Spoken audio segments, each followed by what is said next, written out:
Hello my crafty peeps, it's Cheyenne from PIXIECrafter.com. We're going to be making this fun birthday card using an awesome technique with our glossy cardstock. So we will be needing some of that glossy cardstock. It's cut at 4 1/4 by 5 1/2, and we're going to cut that down later. We also need some of our thick Whisper White cardstock as our base. It is cut at 8 1/2 by 5 1/2, scored at 4 1/4, and we need a piece of basic black cardstock as well. I'm using the Super Duper stamp set for our birthday sentiment today, so that piece of basic black just has to fit that sentiment. We need some re-inkers. I am using Daffodil Delight, Tempting Turquoise, and Bermuda Bay. We also need a spray bottle filled with your standard regular rubbing alcohol.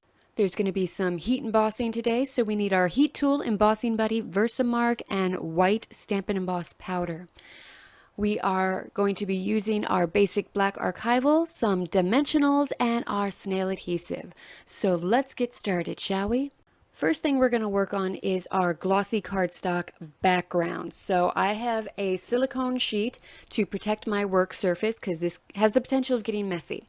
I'm going to take the glossy cardstock and drop on drops of the re-inkers, just anywhere on it, just trying to make sure it's all evenly dispersed. Then I'm going to take a spray bottle that I have filled with alcohol, rubbing alcohol from the store, nothing special here. I'm just going to spray it.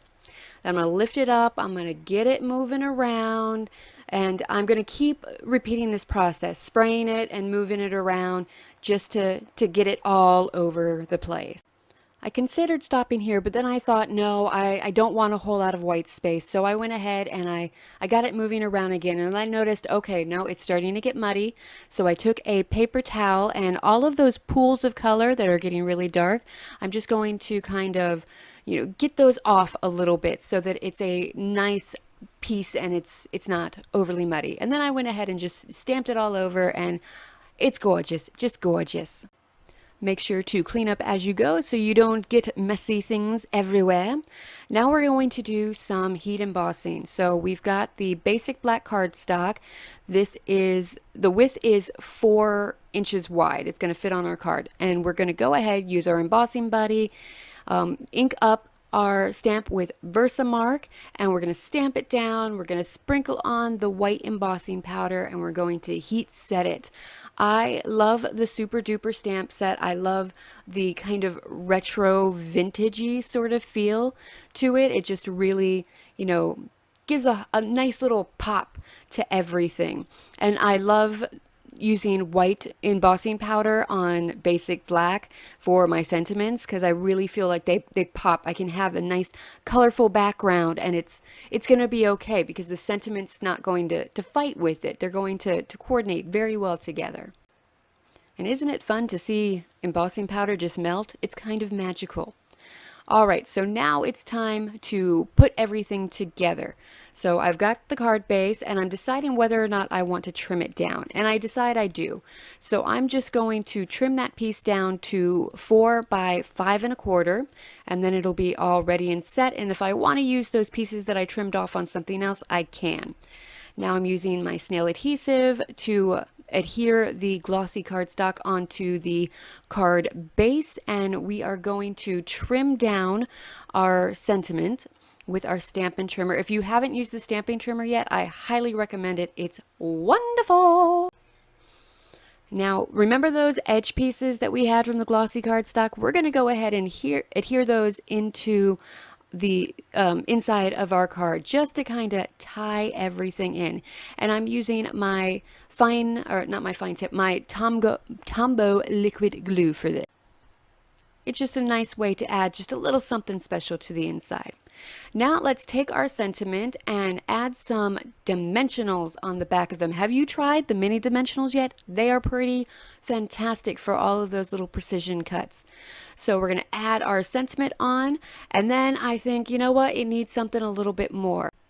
So I am taking that time to celebrate, and I am inking up with my archival basic black. You could use your Memento or Stays On as well, and I'm just popping that down, and I really think that it adds that missing piece to it. I did design this to be more of a masculine, boy-friendly card, so I didn't want to add a whole lot of frills and sparkle and glitter to it. So I love how this turned out. I love the glossy cardstock and using this technique. If you haven't used the glossy cardstock yet, I highly recommend you ordering some. Remember, if you have bonus day coupons from July, you have to use them in August. They are only good through August, so use them up if you got them. Otherwise, it's just a shame, just a shame. So here is the end of our tutorial. I hoped you enjoyed. If you liked what you saw, please go ahead and like and subscribe. Remember, a full list of the products I use can be found in the description bar below. And that is it. Until next time, happy crafting. Bye. Want to see more? Here's a couple of videos that might interest you. And check out my website and blog for a full list of the products I used, as well as more project ideas and inspiration. You can also shop my online Stampin' Up store and my Etsy shop from PIXIECrafter.com. And don't forget to subscribe so you don't miss out on any future videos.